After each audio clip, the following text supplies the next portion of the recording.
News 4 Jax starts right now with a breaking news alert.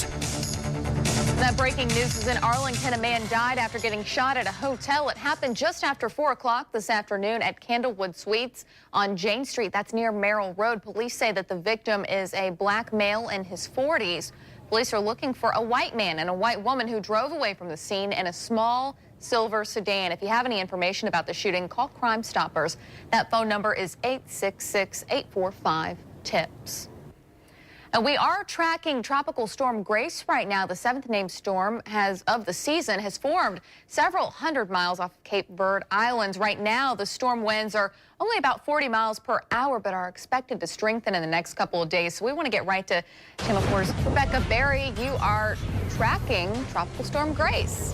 Yes, and so, of course, we are seeing things starting to pick up. We're approaching the peak of the Atlantic season. Typically, the second week of September is when we see the highest number of systems that we're watching. So this is what's left over of Fred. Fred's now a depression fading away, and Grace has started to spin up. You can see the center of circulation there as the winds go around in that counterclockwise direction. This is still a very weak system. It's a tropical storm, but just barely. Here's that 5 p.m. advisory on Tropical Storm Grace from the National Hurricane Center. 40-mile-an-hour winds, gusts of up to 50 miles per hour. Of course, she's booking it to the west at about 14 miles per hour. And here's what you can expect out of Grace. Grace has an incredible amount of shear to survive to even get this far. And so this will be one of those systems that we're watching over the next couple of days that'll get weaker. Is it still there? They'll do some investigation. The National Hurricane Center will update us. But I would be very impressed if we're still talking about Grace in 7 days. I don't expect Grace to survive that long. If Grace does survive all of the shear, here's the track. And of course, the earliest tracks are always the weakest because the center of rotation isn't completely formed. And so this is just the first track. It's just a system we're keeping an eye on. It's certainly nothing to be alarmed about. But we do expect it as a tropical storm at least over the next 24 to 48 hours to move off to the west at 14 miles per hour. We'll continue to monitor it. If Grace starts to break up, it'll probably be in that 48 to 72 hour range. We'll keep you updated, of course, with all the latest on the tropics. And we'll take a look at your rain chances tonight and for the rest of your Labor Day weekend coming right up. Well, the Gainesville Police Department is looking for a man they say attempted to sexually assault a 21-year-old girl earlier today. It happened at the home at the intersection of Northwest 3rd Avenue and Northwest 8th Street around 5 o'clock this morning. Channel 4's Heather Lee is in Gainesville following this story. She's joining us live. Heather, the first Gator games tonight, I'm sure a lot of people are walking around. Do they know what's going on? You know, some people do know what's going on, but it has a lot of people on high alert at this point. And this is the intersection where this assault, this attempted assault apparently happened. We don't know the exact house of where it happened, but according to police, the suspect followed the 21-year-old into her home near here and attempted to sexually assault her. The victim told police at that point other people in the home were able to stop him and chase him off. And I spoke with a guy that lives nearby, and he says this really isn't the safest place. Down the street, it gets a little sketchy. You see a lot of people hanging out and partying, and like, I've never met anyone down there. I know all my friends live down this street, and like, that block's just known for like weird activity going on, you know what I mean? So I would just always suggest if you're going down that way, down 8th Street, Northwest 8th Street, have someone with you. Now, the suspect is being described as a black male between the age of 20 and 30. He's about 6 foot 4 inches tall. They say he was wearing dark clothing the last time, and he was seen again running in this area away from the home. Of course, if you have any information on who this person may be or what happened, you're asked to call the Gainesville Police Department. We've posted that phone number on the screen below, but you can also get it on our website, news4jax.com. For now, we're live in Gainesville. Heather Lee, Channel 4, the local station. Exactly 1 year ago, Gainesville police were trying to locate a man connected to 4 attacks near campus. He was never found. Police were looking for a white man in his early 20s with a medium build wearing a blue shirt and orange shorts.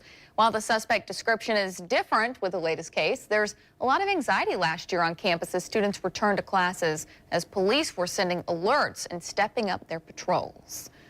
Well, the search is on for an owner of 4 large, vicious dogs who attacked a man on Jacksonville's east side. Police say that they've identified the owner, but that person has not been found yet. A man in his 40s was walking along Passetti Street when he was attacked around 8 o'clock last night. That's near Martin Luther King Jr. Expressway in 8th Street East. The man was taken to UF Health, where he is in critical condition. Police say that the dogs were behind a poorly constructed chain link fence before they escaped and attacked the man.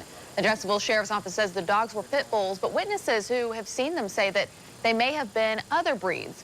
Neighbors say they've complained about the dogs in the area before. And you got schools, the schools, school zone right over there, Gilbert.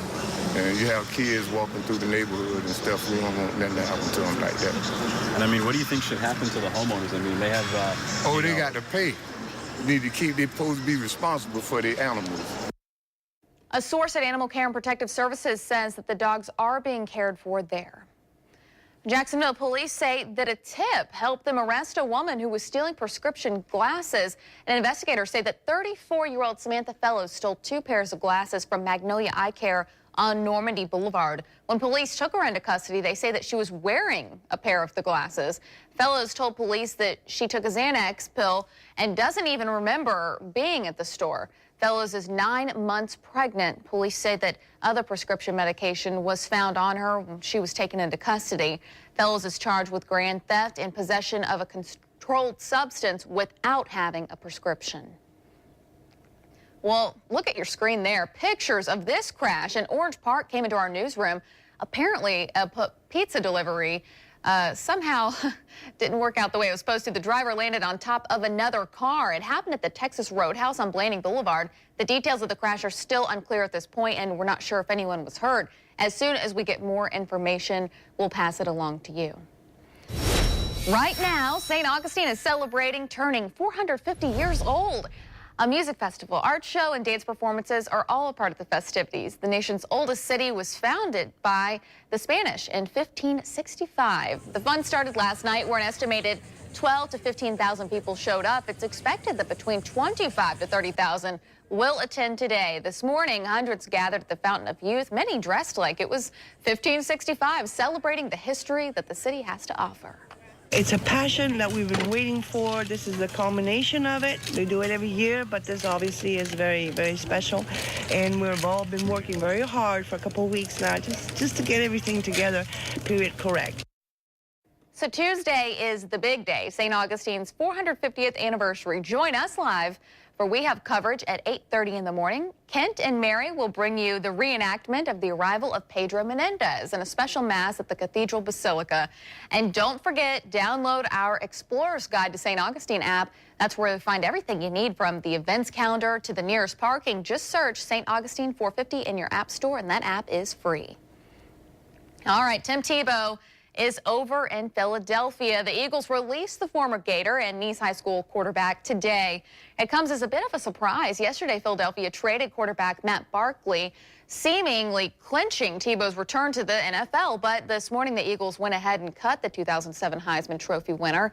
Coach Chip Kelly says that Tebow isn't good enough to be the team's #3 quarterback right now. Well, it could create a fresh opening for her opponents in election 2016. What Hillary Clinton's campaign revealed about her personal email server straight ahead. Plus, authorities may be closer to a breakthrough in the investigation of the killing of an Illinois policeman. What's hampering the search for evidence? We'll tell you that next. Tuesday, St. Augustine 450. The once-in-a-lifetime event continues.